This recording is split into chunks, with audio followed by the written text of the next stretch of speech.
अस्सलाम वालेकुम to all my students. आज हम एक नया टॉपिक डिस्कस करेंगे, post transcriptional modification. Previous topic में हमने ट्रांसक्रिप्शन का प्रोसेस पढ़ा, जिसमें हमने ये देखा कि इंफॉर्मेशन फ़्लो करती है from DNA to RNA for the purpose of synthesis of protein.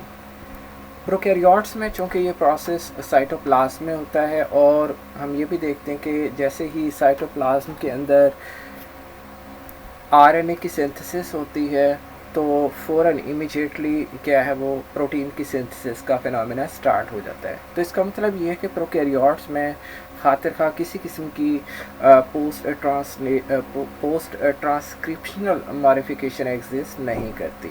तो प्रोकैरियोटिक सेल्स के अलावा जितने भी जो सेल्स हैं उनमें पोस्ट ट्रांसक्रिप्शनल मॉडिफिकेशंस एग्जिस्ट करती हैं। चूँकि यूकैरियोटिक सेल्स हैं उनमें ये प्रोसेस कहाँ होता है, न्यूक्लियस के अंदर। तो जो नया बनने वाला जो डीएनए है, इमैच्योर डीएनए है, नेसेंट डीएनए है, इसके अंदर मॉडिफिकेशन बहुत ज़रूरी है, क्योंकि अगर मॉडिफिकेशन नहीं होगी तो ये जो रिएक्टिव जो क्या कहते हैं आरएनए है साइटोप्लाज्म में मौजूद, जो क्या कहते हैं एंजाइम्स हैं और दूसरी जो रिएक्टिव प्रोटीन्स हैं, उनसे ये रिएक्शन शो कर सकता है, और इसकी जो इन्फॉर्मेशन है, प्रोटीन सिंथेसिस की जो इन्फॉर्मेशन है, वो डिस्टॉर्ट हो सकती है।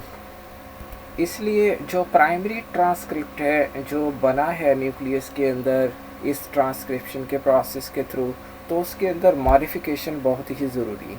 The primary transcript needs to be modified to become a functional transfer RNA, ribosomal RNA and messenger RNA. इसका मतलब ये भी हुआ कि जो प्राइमरी ट्रांसक्रिप्ट जो बना है वो डायरेक्टली प्रोटीन सिंथेसिस की तरफ मूव नहीं करता, तो उसे एक्टिव आरएनए के अंदर कन्वर्ट किया जाता है, एक फंक्शनल आरएनए के अंदर कन्वर्ट किया जाता है। तो प्रोसेस होते हैं इसके अंदर जिसे हम कहते हैं पोस्ट ट्रांसलेशनल ट्रांसक्रिप्शनल मॉडिफिकेशन। तो post transcriptional modifications include number 1 splicing, number 2 addition of 5 prime cap, number 3 creation of poly A tail, number 4 RNA editing. Pre-messenger RNA processing, that is splicing. Eukaryotic pre-messenger RNA typically includes introns. Introns क्या हैं? Intervening sequence हैं, यानी ये वो sequence हैं जो protein synthesis में involve नहीं होते, नॉन कोडिंग सीक्वेंस कहलाते हैं। मतलब इनका कोई यानी रोल नहीं है प्रोटीन सिंथेसिस के अंदर, तो इंटरवीनिंग करते हैं, ये रुकावट करते हैं प्रोटीन सिंथेसिस के प्रोसेस के अंदर। तो जो नया बनने वाला जो क्या कहते हैं प्राइमरी ट्रांसक्रिप्ट है, उसके अंदर इंट्रॉन्स भी होते हैं और एक्सॉन्स भी होते हैं। जो इंट्रॉन्स हैं उनको क्या कर दिया जाता है, रिमूव कर दिया जाता है, सप्लाइज कर दिया जाता है।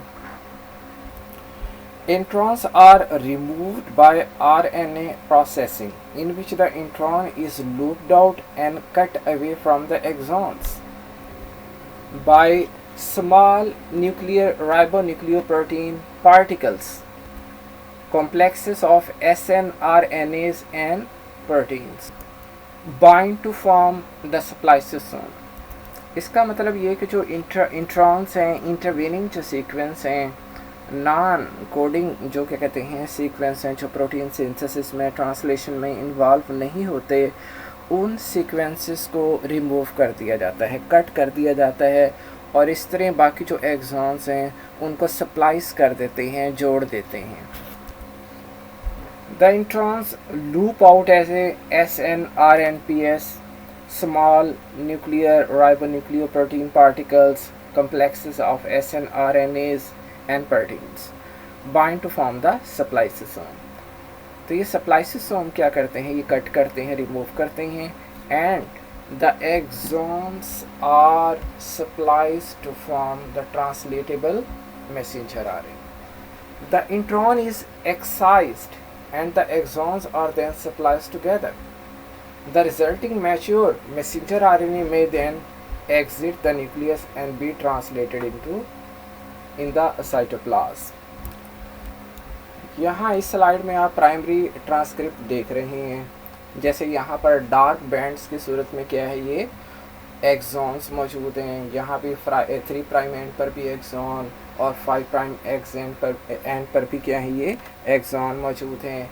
और ये जो लाइट कलर की जो स्ट्रिप में रिप्रेजेंट किया गया है ये है इंट्रॉन, मीन्स के इंटरवीनिंग सीक्वेंस जो इंटरफेयर करता है, प्रिवेंट करता है प्रोसेस को कंटिन्यू होने में।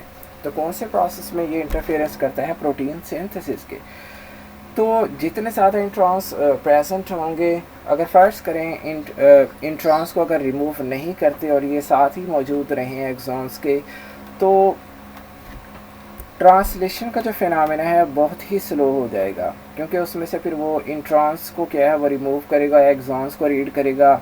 जो कोडिंग सीक्वेंस हैं, प्रोटीन सिंथेसिस की इंफॉर्मेशन मौजूद है इन एक्सॉन्स के अंदर, तो इस तरह खातिर खा ये क्या है प्रोसेस स्लो डाउन हो जाएगा। तो नेचर क्या करती है, इन इंट्रॉन्स को क्या करती है, रिमूव कर देती है और एक्सॉन्स को सप्लाइज कर देती है, मिला देती है। तो इससे क्या होगा कि एक कंटिन्यूस स्मूथ क्या है, ये एक मैच्योर मैसेंजर आरएनए क्या है वो ऑब्टेन होगा, और इस तरह जो ट्रांसलेशन का जो प्रोसेस है वो भी कंटिन्यूसली क्या है वो कंटिन्यू होगा।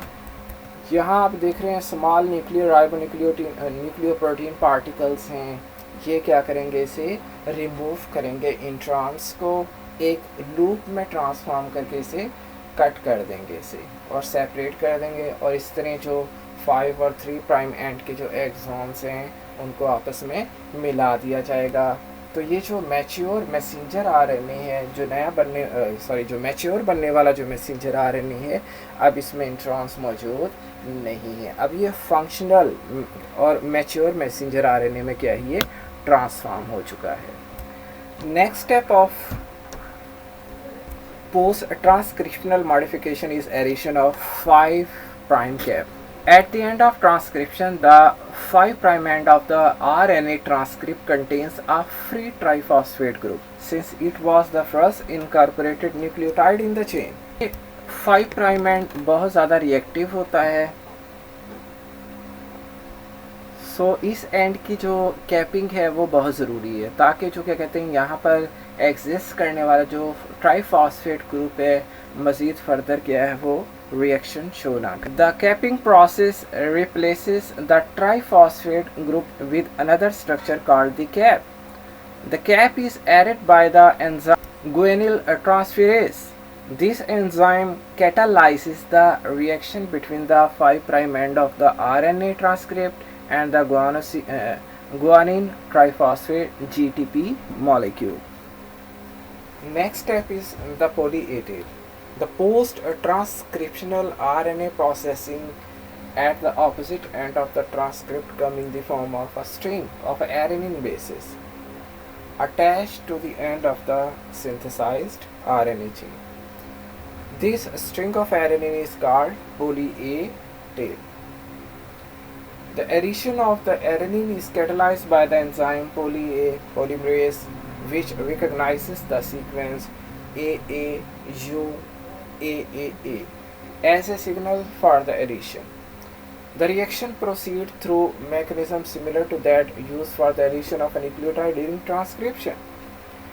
The poly-A tail is found on most but not all eukaryotic RNA transcript. Its significance remains unknown. इस स्लाइड में आप देख सकते हैं RNA capping and polyadenylation. The cap is in the form of GTP, 7-methyl-guanosine. The ribose of 7-methyl-guanosine and the first nucleotide of messenger RNA are linked by 5 prime to 5 prime triphosphate bridge, that is 5 prime capping.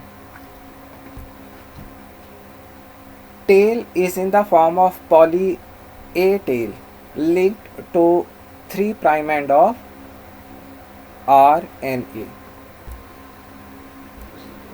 RNA editing. RNA ribonucleic acid editing is a post-transcriptional alteration of RNA sequences and the structures via modification, deletion or insertion of a nucleotide. यहाँ इसकी आप significance भी देख सकते हैं RNA editing की, कि इसकी अकरेंस क्या है और इसका फ़ायदा क्या है? This process has been detected in eukaryotes ranging from single-celled protozoa to plants and mammals. As a result, functionally distinctive proteins can be processed from a single gene. कि जो मतलूबा प्रोटीन है, मखसूस प्रोटीन है, स्पेशल प्रोटीन है, इस मकसद से क्या है वो हासिल की जा सकती है आरएनए एडिटिंग से। RNA editing occurs concurrently with transcription and splicing processes in the nucleus or a mitochondria. इस स्लाइड में आप देख सकते हैं कि जैसे amino acid sequence encoded in a gene that is lysine, valine, glutamic acid etcetera. और यहाँ आप देख रहे हैं आयन में जो क्या कहते हैं एडिटिंग के बाद जो अमाइनो एसिड का जो सीक्वेंस है हमें एक मतलूबा प्रोटीन में हासिल होता है, वो ये है लाइसिन, वेलाइन, एस्पर्टेम एसेट्रा। तो आप यहाँ देख सकते हैं कि जो सीक्वेंस है हमारे पास अमाइनो एसिड का जो एक रिक्वायर्ड प्रोटीन के अंदर है वो डिफरेंट है उस सीक्वेंस से जो आपने देखा है amino acid sequence encoded in a gene. तो इस आरएनए एडिटिंग से हम क्या है वो मतलूबा क्या है वो अमाइनो एसिड के सीक्वेंस की प्रोटीन क्या है वो ऑब्टेन करते हैं। Specific protein, special protein.